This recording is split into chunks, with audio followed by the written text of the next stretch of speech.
2015 permanently authorized total joy 주세요. Mesdames, Messieurs, bienvenue. Le commandant de bord d'équipage sont heureux de vous accueillir à bord de cet avion de type Boeing 737-800 de la compagnie nationale Air Algérie. Le prix d'un billet d'avion peut fortement varier d'une compagnie aérienne à une autre. Mais lorsqu'une compagnie propose systématiquement des billets plus chers, il y a de quoi se poser des questions. C'est exactement le cas de Air Algérie. La majorité des voyageurs estiment que le billet d'Air Algérie est beaucoup trop cher, comparé au prix proposé par d'autres compagnies aériennes.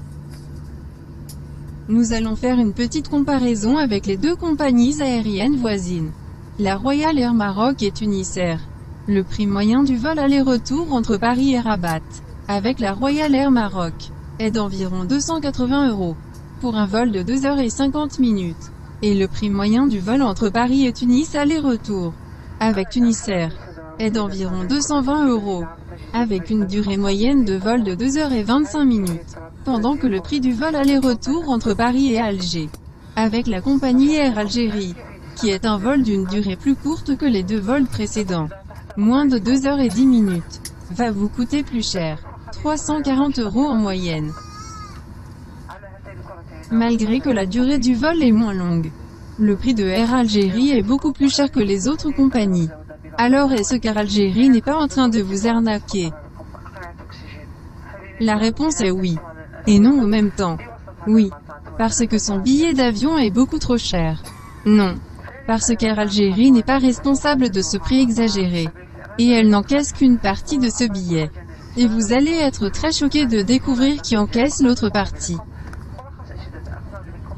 En effet, une partie de l'argent que vous dépensez pour l'achat d'un billet Air Algérie est encaissée par la France. Restez avec nous. Et nous allons vous donner les détails de cette affaire. Mais avant cela, nous voudrions juste prendre quelques minutes pour rendre justice au personnel d'Air Algérie. Eux aussi ils sont victimes de la malgérance de leur compagnie. D'ailleurs la quasi-majorité d'entre eux ignorent cette affaire. Pratiquement dans toutes les wilayas, les agences d'Air Algérie sont très loin de répondre aux normes internationales en matière d'accueil et de prise en charge des clients. Ces derniers sont parfois obligés d'attendre des heures pour pouvoir réserver une place dans un avion. Et la cause c'est le manque d'effectifs. Seulement un seul ou deux agents au guichet sont mis à la disposition des clients. Sur le terrain Air Algérie manque crucialement d'effectifs. Mais sur le papier c'est le contraire. Elle est en sureffectif. Près de 10 000 employés. Pour une compagnie aérienne c'est un chiffre colossal. Pour mieux comprendre l'ampleur de ce sureffectif, faisons une autre comparaison avec la compagnie aérienne voisine, la Royal Air Maroc. La Royal Air Maroc emploie près de 3500 employés selon son site internet, avec une flotte de 50 avions, donc environ 70 employés par avion. À titre d'information, la norme internationale est qu'un avion requiert le service d'environ 80 employés pour assurer son bon fonctionnement. Et sur ce point précisément Air Algérie bat tous les records en termes d'effectifs. En effet cette dernière emploie près de 10 000 employés, pour une flotte de seulement 40 avions. Donc un ratio de 250 employés par avion, 4 fois supérieur à la norme mondiale. Virtuellement sur le papier, la compagnie Air Algérie plaide un très large sureffectif. Mais réellement sur le terrain, c'est le contraire. Air Algérie est en manque d'effectifs, car seulement un tiers des employés travaillent réellement. Une partie des 2 tiers restants qui est surtout composée des fils de sénateurs, des neveux de députés, des cousins de ministres, ou encore des amis de chefs de wilaya, qui sont soit des emplois fictifs, soit des emplois inutiles, principalement recrutés dans les agences qui se trouvent à l'étranger, notamment les 7 agences qui se trouvent en France, aussi dans les nombreuses agences de la capitale. Donc le problème de Air Algérie est surtout d'ordre structurel. Donc la prochaine fois que vous aurez affaire à un agent d'Air Algérie, essayez d'être un peu plus indulgent avec lui. Car souvent il fait le travail de 2 voire même 3 agents juste pour vous satisfaire. La majorité de ses faux collègues sont soit en congé, ou en mise de disponibilité d'1 année.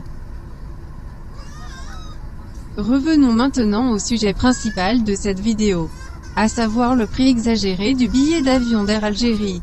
Vous devez savoir que malgré que ces billets sont très chers, et que ces avions sont souvent pleins, Air Algérie est une entreprise qui est toujours pas rentable. Ça a l'air contradictoire, mais c'est la dure réalité. L'argent que vous dépensez sur votre billet d'avion ne sera pas entièrement encaissé par Air Algérie. Une grande partie de cet argent sera encaissé par la France. En effet, c'est très surprenant.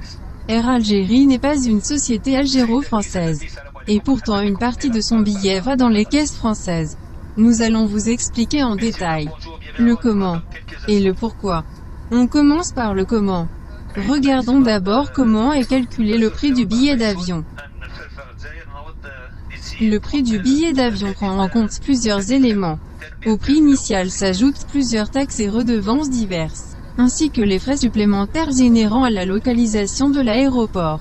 On peut décomposer le prix du billet d'avion en deux parties. Les frais fixés par les compagnies aériennes et les taxes aériennes. Pour supporter les différents coûts intrinsèques à la préparation et la mise en œuvre d'un vol, et l'entretien d'un appareil, les compagnies aériennes répercutent différents frais sur le consommateur. Le prix du billet est déterminé par les compagnies aériennes, qui doivent notamment payer leurs employés, l'achat et l'entretien des appareils, le carburant, les repas et boissons servis à bord. Mais il y a aussi la surcharge carburant, qui permet aux compagnies aériennes de supporter les hausses du prix du pétrole, autrement dit le kérosène, les dépenses de sécurité et les primes d'assurance. Chaque transporteur est libre de fixer seul son montant, qui est ensuite répercuté dans les tarifs proposés par les tour opérateurs. Puis vient la deuxième partie du prix de votre billet, qui est composée de diverses taxes aériennes. Elles peuvent représenter jusqu'à 60% du prix total de votre billet d'avion. Les taxes aériennes regroupent notamment la taxe sûreté sécurité environnement (XT), la taxe aviation civile (FR), et la taxe d'aéroport ou aux redevances passagers. Et c'est justement une partie de ces taxes qui est encaissée par la France. Ainsi tous les vols entre l'Algérie et la France. Une taxe très importante est appliquée à l'achat de votre billet. Il s'agit de la surcharge assurance. Elle fait partie de la structure même du prix des billets. Et cela dans les deux sens.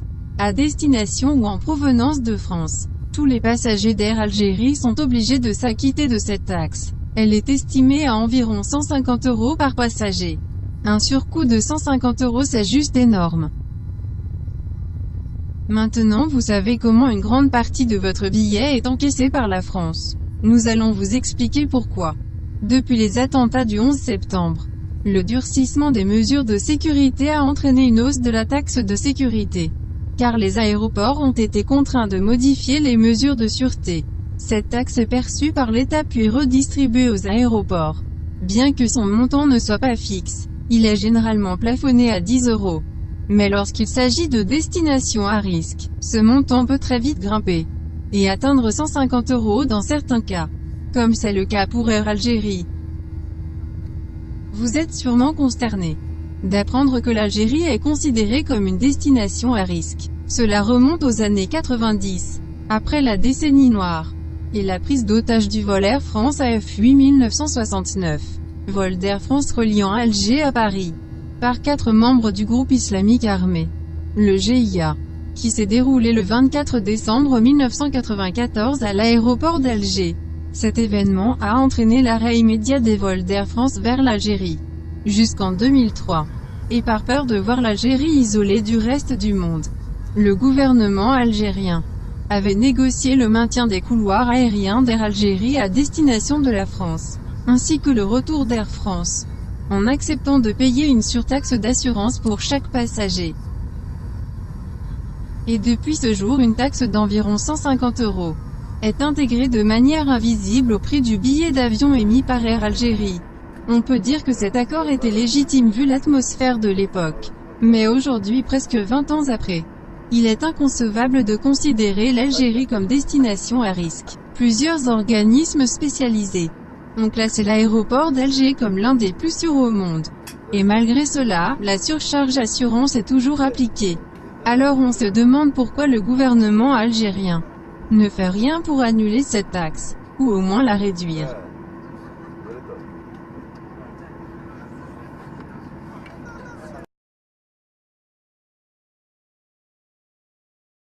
On vous remercie d'avoir regardé cette vidéo jusqu'à la fin.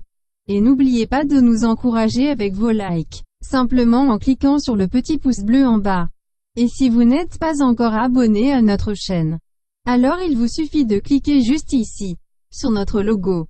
Et pour ne pas rater nos prochaines publications, activez la cloche de notification. Prenez bien soin de vous. Et à bientôt.